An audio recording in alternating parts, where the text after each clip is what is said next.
जय श्री कृष्ण दोस्तों, आपका हमारे चैनल हिंदी व्रत कथा में स्वागत है। वट सावित्री व्रत ज्येष्ठ मास की अमावस्या को मनाया जाता है। इस दिन सुहागिन महिलाएं व्रत रखती हैं, बरगद के पेड़ की पूजा करती हैं। पूजा के दौरान वट सावित्री व्रत की कथा सुनती है। अपनी पति की लंबी आयु और अच्छे स्वास्थ्य के लिए इस दिन सुहागिन महिलाएं बरगद के पेड़ की पूजा करती है तथा वट वृक्ष से कामना करती है कि पति के साथ साथ संतान भी सुखी रहे, उनके घर में सुख संपत्ति बनी रहे।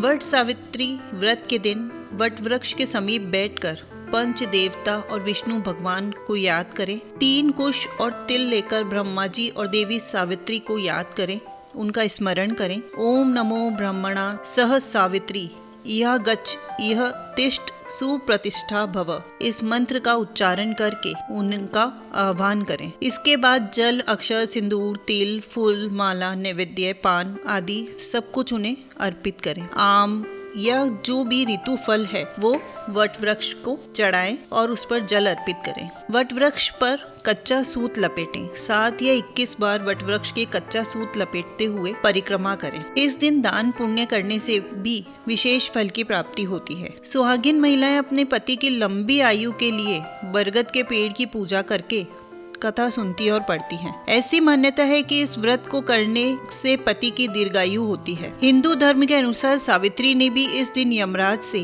अपने पति सत्यवान के प्राण वापस ले लिए। यदि आप भी वट सावित्री व्रत करना चाहती हैं तो इस दिन सुबह जल्दी उठकर स्नान आदि से निवृत्त हो जाएं। घर के मंदिर में दीप प्रज्वलित करें। इस पावन दिन वट वृक्ष की पूजा करने के लिए जाएं। वट वृक्ष के नीचे सावित्री और सत्यवान की मूर्ति को रखें। इसके बाद मूर्ति और वृक्ष पर जल अर्पित करें। सभी पूजन सामग्री अर्पित करें। कच्चे सूत और लाल कलेवा से मोली से वृक्ष की 7 बार या 21 बार परिक्रमा करते हुए बांधे और कथा सुने। तो आइए वट सावित्री व्रत की कथा सुनाते हैं। मद्र देश के राजा अश्वपति के यहाँ पुत्री सावित्री का जन्म हुआ।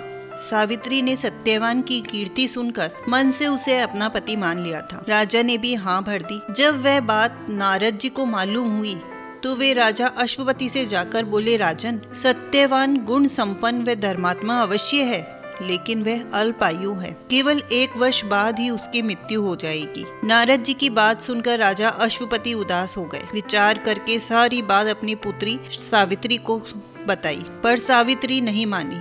विवाह करवाना पड़ा। सावित्री ने नारद जी से सत्यवान की मृत्यु का समय मालूम कर लिया। सावित्री के सास ससुर नेत्रहीन थे। सावित्री ने ससुराल पहुंचते ही सास ससुर की सेवा करनी शुरू कर दी। उसने जब जाना कि पति की मृत्यु का समय नजदीक है तो सावित्री ने 3 दिन पूर्व से ही उपवास कर लिया। मृत्यु के दिन नित्य ही की भांति सत्यवान लकड़ी काटने जाने लगा तो सावित्री भी सास ससुर की आज्ञा से सत्यवान के साथ चली गई। सावित्री जंगल में जाकर लकड़ी काटने लगी। सत्यवान एक पेड़ की छांव में सो गया। वहां सांप ने सत्यवान को काट लिया। सावित्री पति को गोद में लेकर रोने लगी।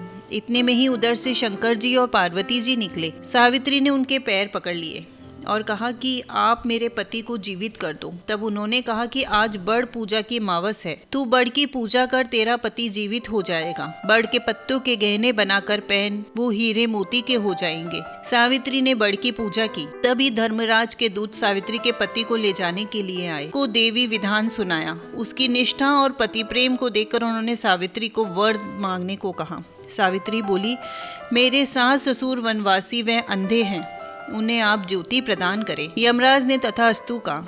सावित्री से लौट जाने को कहा। यमराज की बात सुनकर सावित्री ने कहा, महाराज, जहाँ पति वहीं पत्नी, कहते हुए पीछे पीछे चल दी। यह देखकर यमराज ने उसे और वर मांगने को कहा तो सावित्री बोली, मेरे ससुर का राज्य छिन गया है, वह उन्हें पुनः प्राप्त हो जाए। यमराज ने यह वर भी दे दिया। सावित्री को लौट जाने को कहा, लेकिन सावित्री ने तो पीछा छोड़ा ही नहीं। वह यमराज ने तीसरा वर मांगने को कहा तो सावित्री ने शत पुत्रवती होने का वर मांग लिया। यमराज ने बोला, तथास्तु। सावित्री फिर भी पीछे पीछे चली तो यमराज बोले, अब क्या चाहती हो? सावित्री बोली, मुझे पुत्रवती होने का वचन देकर आप मेरे पति को तो ले जा रहे हैं। तब यमराज को अपनी भूल ज्ञात हुई तथा वचन रखने के लिए सत्यवान के प्राण वापस कर दिए। सावित्री ने उस बड़ के पेड़ के पास आई जहाँ उसके पति का मृत शरीर पड़ा था। उसमें जीवन का संचार हुआ।